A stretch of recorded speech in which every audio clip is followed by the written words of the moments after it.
Magandang gabi po sa inyong lahat. Po, nagluluto po tayo ng ulam, hapunan, sinigang na bangos.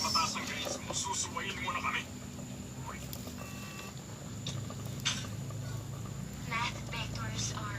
Linda! Diyos ko, natatrap nila At ako ngayon sa bangos. school. Ngayon, kailangan ko pang isakripisyo ang study time ko para sa kanila. Linda! Linda! Kasama ko pechay.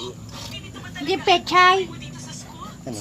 May chef Kukupan tayo. ito. Hindi ka na lang uuwi. May chef nga sa bahay. Mustasa! Wala nang pagkain Mustasa. para sa- Tingnan mo, yung vlogger nyo, hindi marunong pumilala ng gulay. Hindi ako uuwi. Linggo ngayon. May pasok bukas. Di na kailangan to. Ayoko umuwi. Tama na. Uwi ka ngayon. Uwi ka lang naman sa bahay para kumain. Naku, delikado. Malay ko ba kung may ginawa kayong trap sa akin? Thank you na lang. Yung pagkain pang mayaman doon. Hindi ako sanay. Hirap kasi ang katawan ko pag busog. Dito nga, sold na ako eh. Pagkakit, sa grades mo makakapasok ka sa top school. Ba't hindi mo gamitin yung oras na to para umuwi at kilalanin yung anak ng mga mayor? So yun pala ang plano nila. Linda, ko lang sabihin.